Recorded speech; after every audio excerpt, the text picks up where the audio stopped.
وہ اطمینان بھرے لہجے میں بولی، تو جب تک میں یہاں ہوں عادت ڈال لیں۔ وہ بھپرے ہوئے بولا، میرا خیال ہے تمہیں آج ہی واپس بھیجنا پڑے گا۔ اس نے شوخی بھرے لہجے میں پوچھا، کیا تنگ نہیں کروں گی تو واپس نہیں بھیجیں گے؟ اپنا ہاتھ اس نے پیچھے نہیں ہٹایا تھا۔ وہ لہجے میں تلخی سموتے ہوئے بولا، کم از کم آج تو نہیں بھیجوں گا۔ دھمکیاں نہ دیں، یہ لیں، نہیں کرتی تنگ۔ منہ بسوڑتے ہوئے پیچھے ہو کر گھٹنوں میں سر دے کر بیٹھ گئی۔ کبیر دادا نے آنکھیں کھول کر اس کی طرف سر گھمایا۔ وہ چھوٹی سی بچی کی طرح گھٹنوں پر سر ٹیکے منہ بنائے بیٹھی تھی۔ کبیر دادا کے ہونٹوں پر ہنسی نمودار ہوئی۔ وہ اس کی حالت دیکھ کر محسوس ہوتا ہوا بولا، تمہارے روٹنے سے مجھے کوئی فرق نہیں پڑے گا۔ گہری سے آنکھوں میں اداسی بھرے وہ اس کی طرف متوجہ ہوئی۔ کسی کی بے بسی کا مذاق نہیں اڑاتے۔ کبیر دادا کے دل کو کچھ ہونے لگا تھا۔ اچھا، جو کرنا ہے کرو، ٹسوے بہانے کی ضرورت نہیں، باقی آج نہیں تو کل تمہیں جانا تو پڑے گا، کل کی کل دیکھی جائے گی۔ خوشی سے چہکتے ہوئے اس نے دوبارہ تکیے پر کوہنی ٹیکی اور اس کی ملائم انگلیاں کبیر دادا کے بالوں میں سرسرانے لگی۔ کس وقت جگاؤں؟ اس مرتبہ ناک منہ چڑھائے بغیر کبیر دادا نے جواب دیا، 7:30 تک جاگ جاتا ہوں۔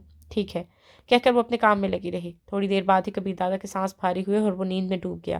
عصر کی اذان سن کر وہ وضو کرنے غسل خانے میں گھس گئی۔ وضو کر کے اس نے ایک خالی کمرے میں جائے نماز بچھائی جہاں کوئی تصویر وغیرہ ٹنگی نہیں ہو، ورنہ وہ تو ہر جگہ جنگل کے بادشاہ کی تصاویر لگی تھیں۔ جائے نماز وہ گھر سے اٹھا لائی تھی۔ نماز پڑھ کر باورچی خانے میں گھستے ہوئے وہ راحت خالہ کا ہاتھ پٹانے لگی۔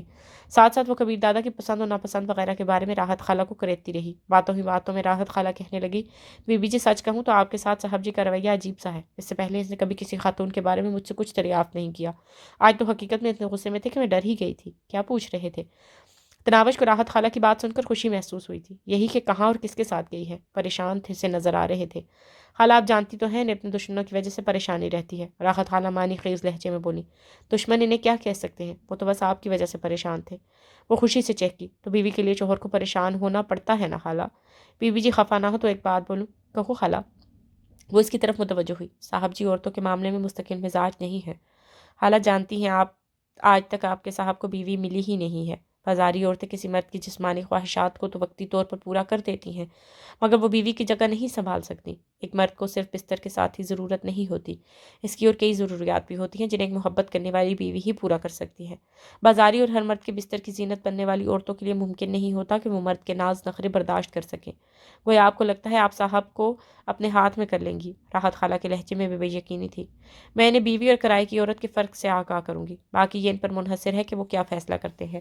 تناوش کے لہجے میں اداسی در آئی تھی۔ اللہ پاک آپ کو کامیاب کرے بی بی جی، وہ ممنونیت سے بولی۔ ایسی دعائیں تو کسی اپنے کے لیے کی جاتی ہیں خالہ، آپ میرے لیے اپنوں کی ہی طرح ہیں بی بی جی۔ راحت خالہ نے خلوص بھرے لہجے میں کہا، اگر اپنا سمجھتی تو بی بی جی نہ کہتی، بیٹی کہہ کر بلاتی۔ اپنی حیثیت جانتی ہوں نا۔ تناوش نے ان کے دونوں ہاتھ تھامتے ہوئے کہا، حیثیت کا تعین پیشے سے نہیں کردار سے ہوتا ہے خالہ جان۔ اللہ پاک آپ کو خوش رکھے بیٹی۔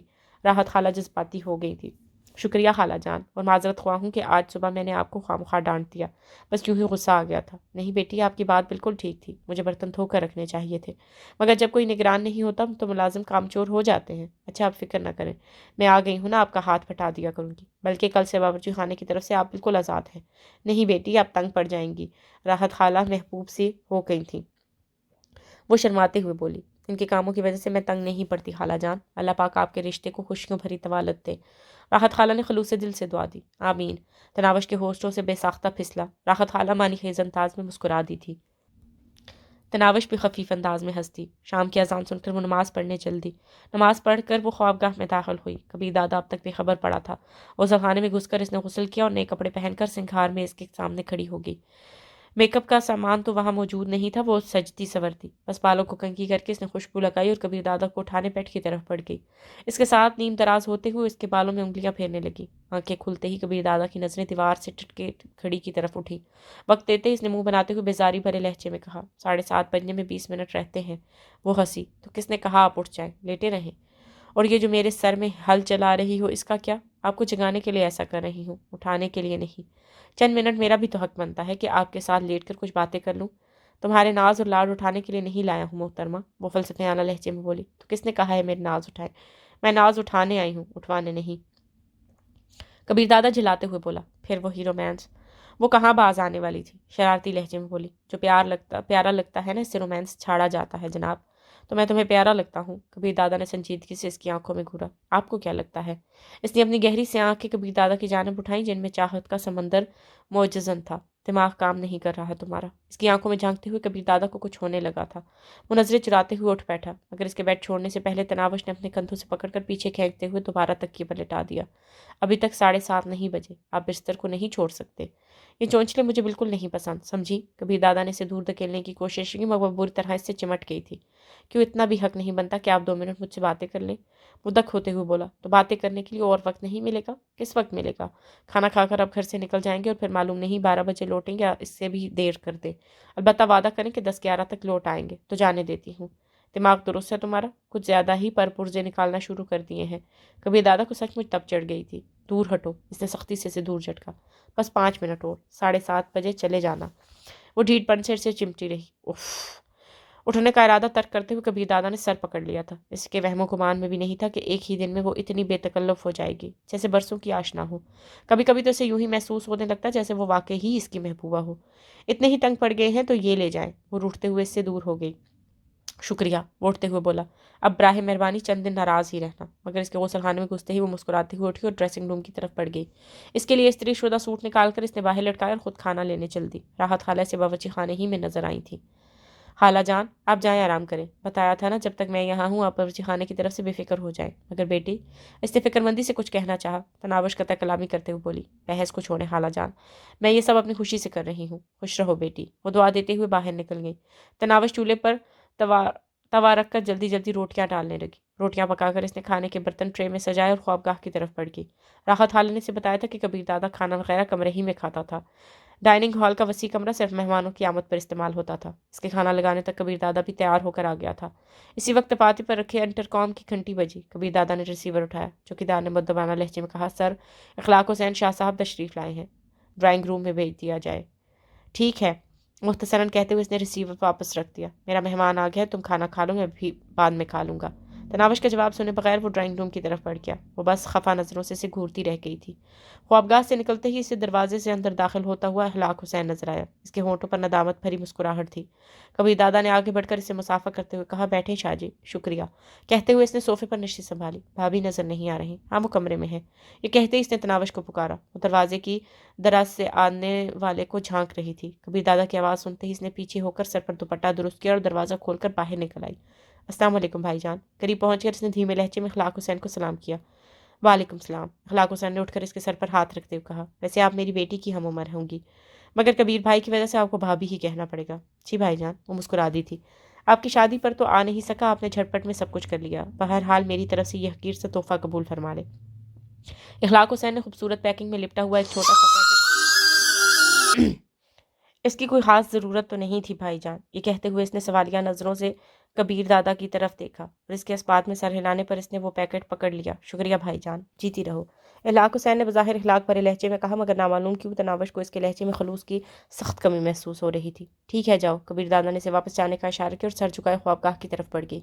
اس کے خوابگاہ میں غائب ہونے تک اخلاق حسین کی آنکھیں اسے گھورتی رہیں۔ کبیر دادا کے گلا کھنکارنے پر اخلاق حسین نے گڑبڑا کر اس کی طرف دیکھا اور خفیف ہوتے ہوئے بولا، ویسے بھابھی کچھ زیادہ کم عمر نہیں ہے؟ غور نہیں کیا، کبیر دادا بے پرواہی سے بولا تھا، اچھا میں 2 کاموں کے لیے حاضر ہوا تھا، ایک تو کل رات میرے ہاں چھوٹی سی تقریب ہے، آپ کو اپنی بیگم کے ساتھ حاضری دینا ہوگی، اور دوسرا کام آپ کو معلوم ہے کہ آپ چاہتے ہیں کہ واضح انداز میں بھابھی سے معذرت کروں، تو مجھے کوئی اعتراض نہیں ہے۔